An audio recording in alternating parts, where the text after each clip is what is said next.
하이브 2025년도 실적을 슬프트 회계로 분석하고 연말 매출액을 예측해 보도록 하겠습니다.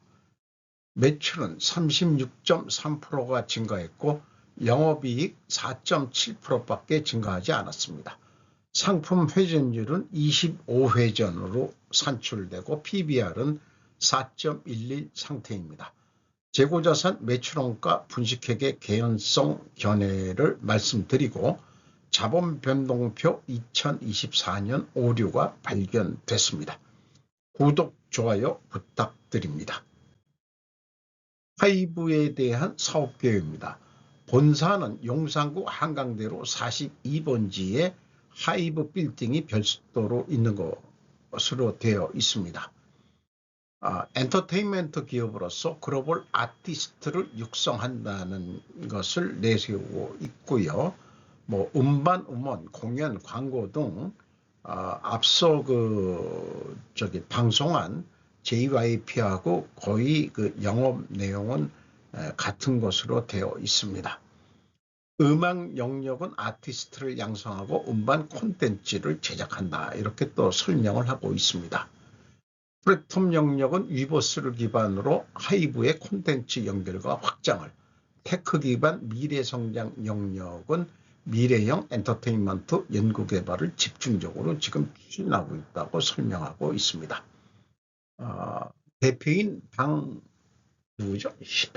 씨인가 방준혁 씨인가 헷갈리네요.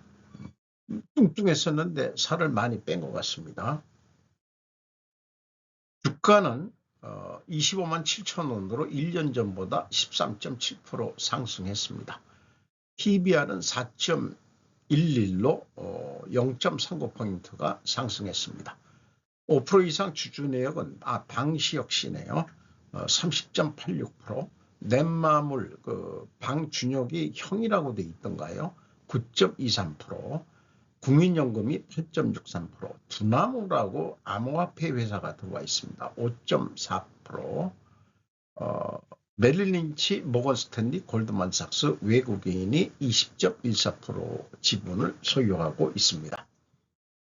슬프트 회계로 분석한 결과 매출은 9,127억 원으로 전년보다 36.3%가 증가했습니다. 매출에 비례하는 매출 재료비는 3,334억 원으로 61.8% 매우 높게 증가했습니다. 그 갭이 플러스 25.5%이기 때문에 여기서 우리는 상품 및 외주비 단가가 크게 상승했다라고 추론할 수 있습니다. 운영경비는 5,449억 원으로 26%가 증가했습니다. 슬프트 증가율보다 약간 높게 증가했죠. 그래서 TOE 생산성은 1.06으로서 0.01포인트가 하락했고 영업이익은 343억 원이 되질 않습니다. 4.7% 증가에 그쳤습니다. 이런 질문을 던질 수 있겠습니다. 매출액은 36.3% 크게 증가했는데 영업이익은 4.7% 낮게 증가한 원인은 슬프트 회계상으로 첫눈에 띄는 것은 매출에 비례하는 매출 변동비, 매출 변동비가 61.8% 크게 증가한 것이 주요 원인이라고 말씀드릴 수 있습니다. 그러면 원가 회계에서는 어떻게 설명할 수 있을까요? 여기 매출 원가가 51.1% 증가했습니다. 똑같은 질문에 대해서 원가 회계는 매출 원가가 51.1% 높게 증가한 것이 주요 원인이라고 답변할 수밖에 없죠. 추가 질문으로 매출 원가 증가의 그런 원인은 무엇인가를 우리가 물지 않을 수가 없습니다. 영업외 부문 쪽에서 기타 손실이 3,275억 원이 나와서 세전이익은 적자가 되겠습니다. 1,057억 원 적자입니다. 재고자산 내역은 상품 포함해가지고 미착품이란 걸 처음 만들었네요. 271억 원으로서 전년보다 73억 1,800만 원이 증가했습니다. 2년 연속 70만 원대 이상이 계속 증가하고 있네요. 매출 증가율하고 비교를 해보면 매출 증가율보다 재고 회전율이 약간 더 낮게 증가했으니까 이건 바람직하다고 볼 수 있겠습니다. 그러나 2024년도는 매출은 9%밖에 증가를 안 했는데 65% 증가했다는 얘기는 재고를 너무 많이 늘렸다고 볼 수 있겠죠. 비성분 분석 내용입니다. 회사는 A 재고자산의 변동, 상품일 텐데 상품의 증가액을 제시하지 않았습니다. 그리고 재고자산의 변동 등이라고 묶어가지고 1194억 원을 표기했습니다. 29.5% 증가한 것으로 외주 가공비 등을 매출에 비례하는 비용으로 인식을 했습니다. 91.9% 크게 증가했습니다. 그래서 BC를 더한 MC 매출원가 변동비는 63.5% 크게 증가했습니다. 운영경비는 26.5% 증가했습니다.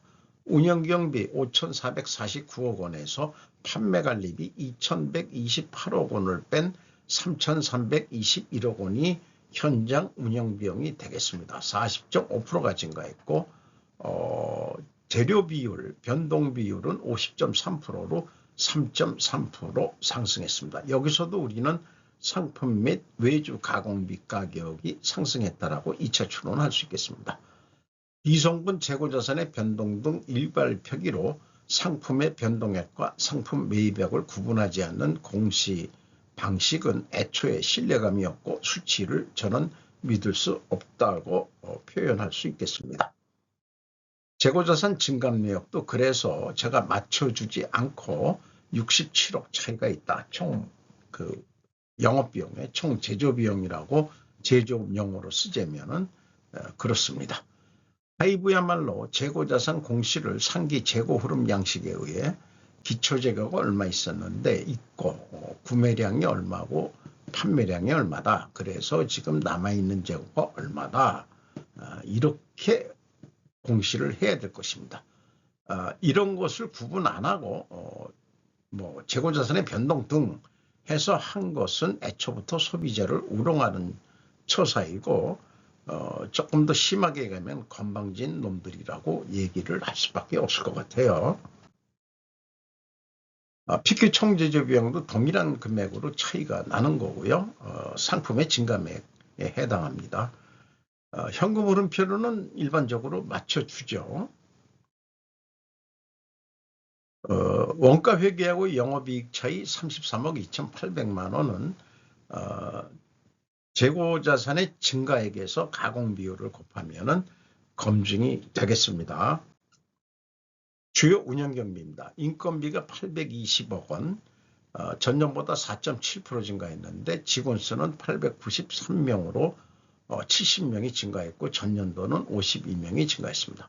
그래서 2023년은 1억 원이 넘었었는데 9,190만 원까지 내려갔습니다. 신입사원들을 많이 뽑아가지고 저임금 사원들이 많이 들어와서 평균 임금은 내려간 것으로 보입니다. 지급수수료는 거꾸로 42.3%나 크게 증가했습니다. 지급수수료의 내용이 뭔지는 잘 모르겠습니다만은 매출 증가에 따라서 이것도 증가한 것으로 보입니다. 경영평가지표로서 재고회전율이 25회전으로 상승했고 스루픈율은 하락했습니다. 역방향이면 부직회계 개연성 가정을 세웁니다. 투하자본 이익률 ROIC 1% 거의 변동이었고요. 총자산 회전율은 0.24로 매우 낮은 상황입니다. 자신의 총 자산 규모를 활용을 하지 못하고 있다. 그러면 왜 이렇게 낮느냐? 이런 거는 상장 시 획득한 주식 발행 초과금 자산을 제대로 활용하지 못하고 있다고 평가해야 할 것 같습니다. 주로 종속기업과 금융자산에 돈이 많이 들어가 있습니다. 그러니까 본업에서는 별도 활동이 요즘 별 볼 일이 없다. 이렇게 말씀드리겠는데 제가 특별히 자본 계정을 여기다가 가져왔는데 주식 발행 초과금 상장하면서 1조 7천억 원이나 들어와 있는데 이런 돈들이 계열사 만드는 데하고 금융자산에 돈이 다 들어가 있다. 이렇게 볼 수 있겠죠. 코스닥 시장에서 본 기억으로는 상장하면서 장래성이 있다고 해서 주식 발행 초과금이 꽤 높게 들어왔는데 이거를 계속 적자를 내면서 돈을 빼먹는 기업들이 있더라고요. 본업엔 관심이 없고 그런 기업들. 그래서 일부러 적자를 내는 기업들이 눈에 띄는 경우도 있습니다. 그것은 상장을 빌미로 해서 주주들의 개미 주주들의 돈을 갈취하는 그런 거나 마찬가지라고 그렇게 생각을 합니다. 영업구매 평가지표로 매출채권 수금속도 6.7회전, 매입 채무 지급 속도는 거의 뭐 물리지 않고 바로바로 돈을 준다고 봐야 되겠어요. 현금 버퍼율 11.3%나 많이 가지고 있고 요거는 매우 바람직한 거라고 봅니다.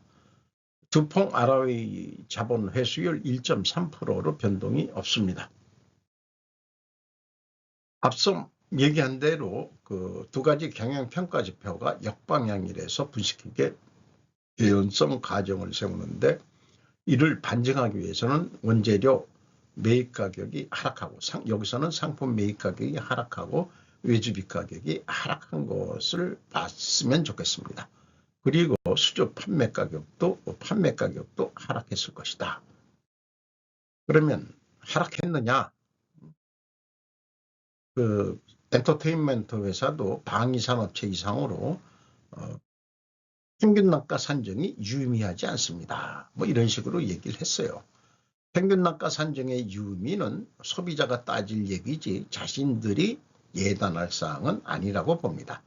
독점적 논리에 불과합니다. 원재료 부분은 자신들이 업종에 맞게 해석해서 외주 가공비 단가를 공시해야 마땅할 것이다.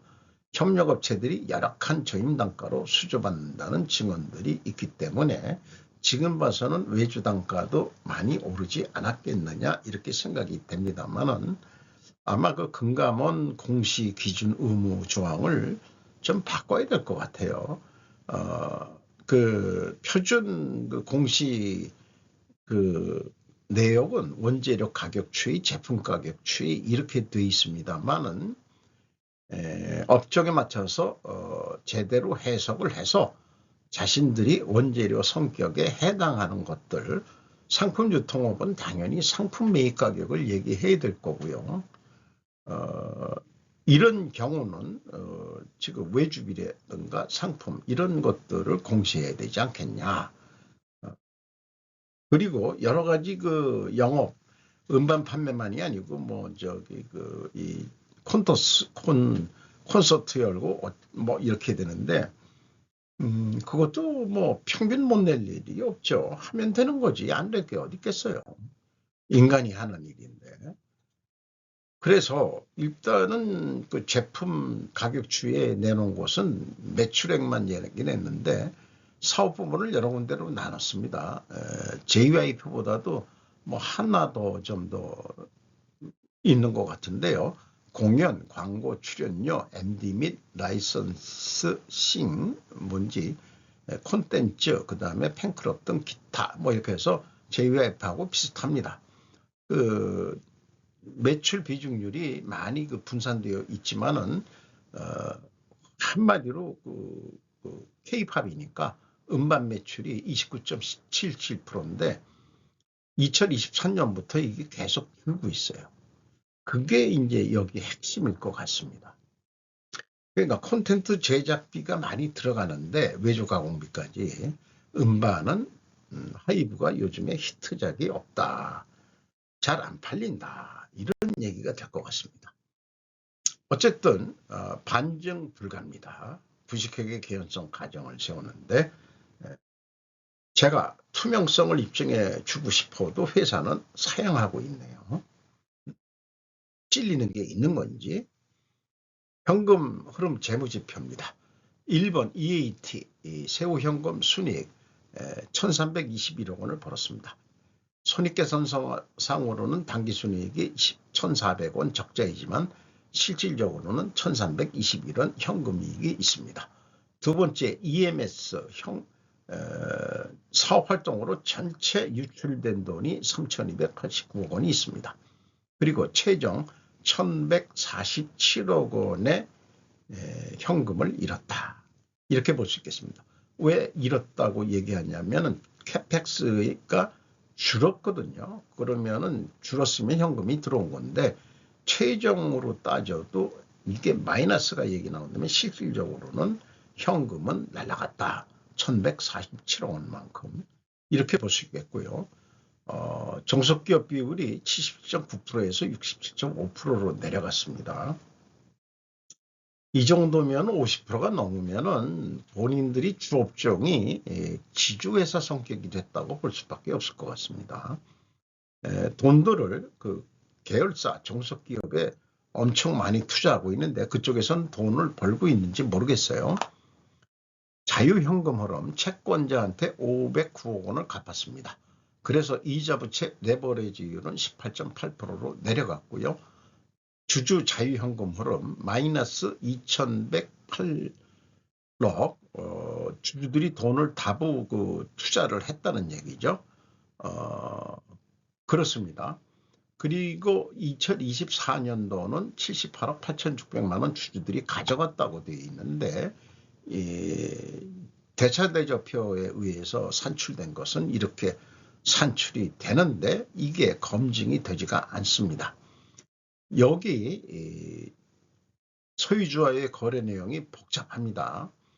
뭐 유상증자도 있고 주식기준 보상, 주식선택권 행사, 전환사채 발행, 배당, 자기 주식의 취득, 동일지배의 사업결합, 소유주와의 거래 계획 뭐 이렇게 해가지고 나와 있습니다.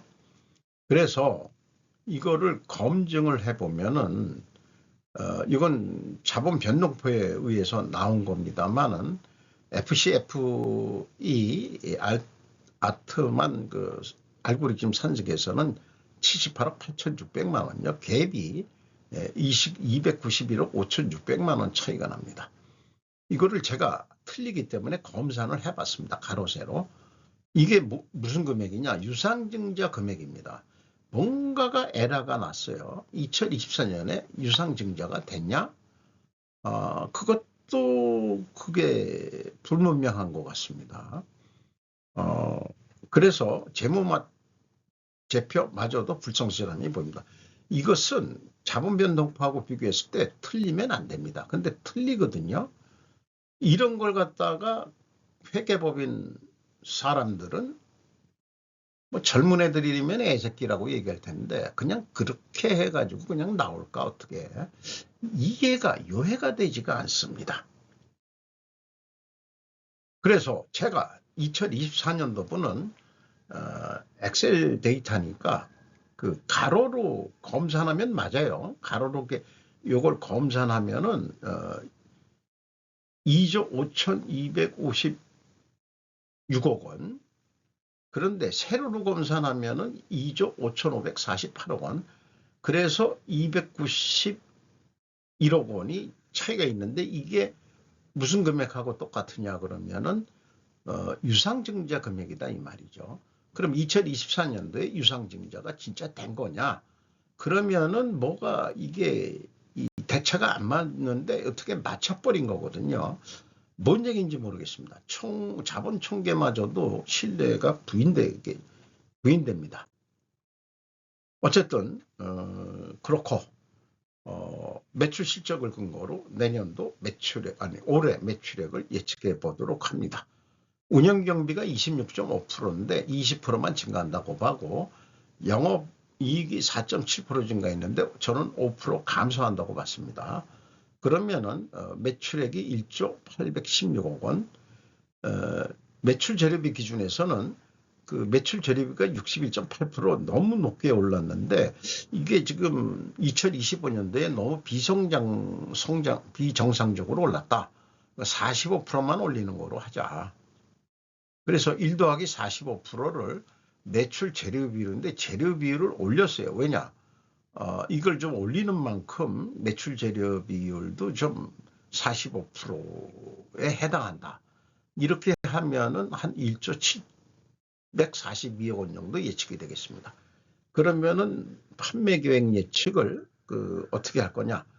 JYP 할 때 비유를 했습니다만은 어떤 그 출연료로 비유를 하자면은 그 아티스트가 예를 들어서 TV 방송에 나갔는데 시간당 105만 원을 받는 거로 요거는 깎을 수도 없고 5만 원도 깎으면 안 된다라고 얘기해서 왜냐 그래도 우리가 적자다 딴 데서 흑자를 내야 된다고 그렇게 얘기할 수 있을 겁니다. 자, 이것을 만회하려면은 상품 회전 음반 판매를 더 해가지고 36회전까지 무려 44.1%를 더 노력을 한다면은 1조 5,483억 원을 한다면은 그때 가서 1,645억 원. 뭐 현실적으로 이걸 이룰 수 있을지 없을지 모르겠습니다만은 한번 그렇게 도전적인 목표를 제시해 봅니다. 원가 회계 복잡합니다. 매출이 증가하는 만큼 45% 재료비를 여기도 올려놓고요. 재고가 감소할 경우와 재고가 증가할 경우 매출원가가 틀려지니까 목표 이익을 내기 위해서는 재고가 감소할 때는 좀 비싸게 팔아야 되고 시간당 출연료를 112만 원은 받아야 되고 재고가 감소할 때는 증가할 때는 한 110만 원만 받아도 된다. 뭐 큰 차이는 아닙니다만은 그래서 시간당 출연료를 117만 원 받는 거로 했는데 뭔 얘기냐? 그 JYP 쪽에서는 105만 원이면 된다는데 당신들이 그렇게 더 유명하냐? 그래서 계약을 105만 원에 하기로 했다. 그러면은 적자다 이 말이에요. 37,000원. 그러면은 더 노력을 해서 154만 8천 원을 받을 수 있는 효과를 내려면은 그 매출을 더 해야 되는 거죠.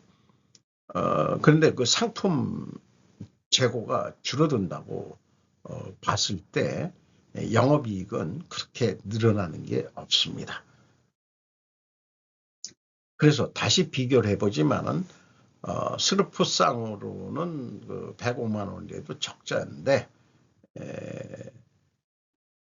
저기 원가 회계자고는 좀 더 적은 적자였을 거고 그 다음에 그 재고가 증가했을 때는 그 원가 회계 영업이익보다는 더 이익들이 많이 나게 되어 있습니다만은 이게 상품 매출액으로 승부를 본다면은 영업이익은 스루풋은 16만 한 5천 원 이익을 보는데